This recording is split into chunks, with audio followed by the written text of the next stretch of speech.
Hello बच्चों, good morning. आशा करती हूँ कि आप सभी बच्चे जो हैं, आपके 2 टेस्ट हो चुके हैं, वो अच्छे से दोबारा आपने, अगर कोई गलत था तो आपने उसको दोबारा पढ़ लिया होगा। और आज आपका वस्त्रों की देखभाल चैप्टर का तीसरा टेस्ट होगा। तो सभी बच्चे अपनी तैयारी के साथ आए होंगे। सभी बच्चों को टेस्ट के लिए बेस्ट विशेस। तो चलिए स्टार्ट करते हैं आज का टेस्ट। आज का पहला क्वेश्चन है कि निम्न में से ठीक है। 4 ऑप्शन दिए हैं, इनमें से आपको बताना है कि ठीक स्टेटमेंट कौन सी है। दाग उतारते समय वस्त्र के रंग का भी ध्यान रखना चाहिए। दूसरा, जेवल पानी एक रंग काट है। तीसरा, फूल घास का जो दाग है वो वनस्पति दाग है, या उपरोक्त सभी ठीक है। अगला प्रश्न है, जानता धब्बों का उदाहरण है। जंग, अंडा, फल या स्याही। इन चारों में से बताना हो कि जानता धब्बों का उदाहरण कौन सा है। तीसरा प्रश्न, वस्त्रों में कड़ापन लाने के लिए क्या प्रयोग किया जाता है। नील, स्टार्च, ब्लीचिंग पाउडर या साबुन। चौथा क्वेश्चन हमारा है कि विरंजक पदार्थों का प्रयोग किया जाता है। किसके लिए किया जाता है। कपड़ों में कड़ापन लाने के लिए, कपड़ों को मुलायम बनाने के लिए, या कपड़ों में सफ़ेदी लाने के लिए, या कपड़ों से धब्बे हटाने के लिए। तो इन चारों में से आपको बताना है कि विरंजक पदार्थों का प्रयोग किसके लिए किया जाता है। नेक्स्ट है, घोलक विधि है। कपड़े धोने की विधि, प्रेस करने की विधि, धब्बे छुड़ाने की विधि, या उपरोक्त सभी। छठा क्वेश्चन है कि निम्नलिखित में से कौन सा कथन सत्य है। मतलब 4 ऑप्शन दिए, इनमें से कौन सा कथन सही है। कलफ लगाने के बाद कपड़ों पर प्रेस न करें। दूसरा, वस्त्रों को हमेशा नमी वाले स्थान पर रखना चाहिए। तीसरा है, कल्फ के घोल को पतला करने हेतु गर्म पानी का प्रयोग करें। चौथा है, कपड़ों का स्टार्च के बाद कई दिनों तक सुरक्षित रखा जा सकता है। मतलब स्टार्च लगा के हम कपड़ों को सुरक्षित रख सकते हैं। तो इन चारों में से आपको बताना है कि सत्य कथन कौन सा है, सही कौन सा है। नेक्स्ट है, सिल्की कपड़ों से मक्खन का ताज़ा दाग कैसे उतारेंगे। ठंडे पानी और साबुन से धोकर। दूसरा ऑप्शन है, गर्म पानी और साबुन से धोकर। तीसरा है, नमक के पानी में भिगोकर, या उपरोक्त सभी तरीकों से हम धो सकते हैं। 8वां प्रश्न है, वस्त्रों में नील का प्रयोग क्यों किया जाता है। कपड़ों से पीलापन हटाने के लिए, कपड़ों में कड़ापन लाने के लिए, उजला व सफ़ेद बनाने के लिए, या कपड़े को मजबूत करने के लिए। तो इन चारों में से आपको बताना है कि नील का प्रयोग क्यों किया जाता है। नेक्स्ट है, साबुन तैयार किया जाता है किससे। वसा से, सार से, या वसा और सार दोनों से, या इनसे में से कोई भी आंसर ठीक नहीं है। नेक्स्ट है, कपड़ों से दाग उतारने वाले काठ पदार्थ कितने प्रकार के होते हैं। 1, 2, 4 या 6। तो इनमें बताना है कि आपको कपड़ों के जो दाग उतारने वाले काठ पदार्थ होते हैं वो कितनी तरह के होते हैं। 11वां क्वेश्चन है कि यदि किसी सूती कपड़े का रंग निकलता है तो उसे रखना चाहिए। कैसे रखना चाहिए। अधिक देर तक भिगो कर रखना चाहिए, या कम समय तक भिगो कर रखना चाहिए, या भिगो कर नहीं रखना चाहिए, या भिगो कर रखना चाहिए।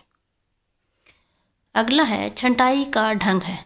मतलब छंटाई का कि कपड़ों को अलग अलग जब हम करते हैं तो उसका ढंग कौन सा है, कौन सा तरीका है। गंदगी के अनुसार, रंग के अनुसार, मोटाई या भारीपन के अनुसार, या उपरोक्त सभी तरीकों से हम उनको अलग अलग कर सकते हैं।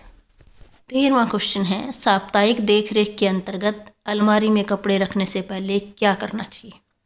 प्रेस करनी चाहिए, या टूटे या जो ढीले बटन हैं उनको टाँकना चाहिए, या फटे वस्त्रों को सिलना चाहिए, या उपरोक्त सभी चीज़ें करके हमें अलमारी में रखनी चाहिए। नेक्स्ट है, निम्न में से ठीक है। 4 ऑप्शन दिए हैं, इनमें से आपको बताना है कि ठीक ऑप्शन कौन सा है। पहला है, धोबी को कपड़े देने से छूत की बीमारी हो सकती है। दूसरा जो है, धूप भी रंग काट का काम करती है। तीसरा है, ऊनी और रेशमी वस्त्रों में रिड्यूसिंग ब्लीच का प्रयोग होता है। लास्ट है, उपरोक्त सभी ठीक है। तो इन चारों में से आपको बताना है कि कौन सी स्टेटमेंट जो है वो ठीक है। 15वां क्वेश्चन है कि किन कपड़ों को छाया में सुखाना चाहिए। सूती सफ़ेद वस्त्रों को, या रेशमी कपड़ों को, या ऊनी कपड़ों को, या इनमें से किसी को भी धूप में नहीं सुखाना चाहिए। नेक्स्ट है, कपड़ों को धोने से पहले क्या आवश्यक है। कपड़ों की मरम्मत करना, कपड़ों की छंटाई करना, कपड़ों से दाग उतारना, या उपरोक्त सभी। इन चारों में से आपको बताना है कि जब हम कपड़े धोते हैं उससे पहले हमें क्या करना चाहिए। अगला प्रश्न है, जब नमी युक्त सूती कपड़ों को संभाल कर रखा जाता है तो उसमें क्या हो जाता है? जो सूती कपड़े होते हैं, अगर हम उनको नमी युक्त मतलब थोड़े सीलन के साथ अगर रख देंगे तो क्या हो जाता है? फफूंदी हो जाती है, एंजाइम हो जाते हैं, या सूक्ष्म जीवाणु हो जाते हैं, या इनमें से कोई भी नहीं। अगला है, अलमारी की साप्ताहिक देख रेख से कपड़ों की दैनिक जो रेख करते हैं उसका क्या कम हो जाता है? रख रखाव कम हो जाता है, बोझ कम हो जाता है, या दोनों चीज़ें कम हो जाती हैं? मतलब रख रखाव भी ठीक हो जाता है, टाइम बच जाता है उसका, और बोझ भी नहीं बनता होगा, या इनमें से कोई ठीक नहीं है।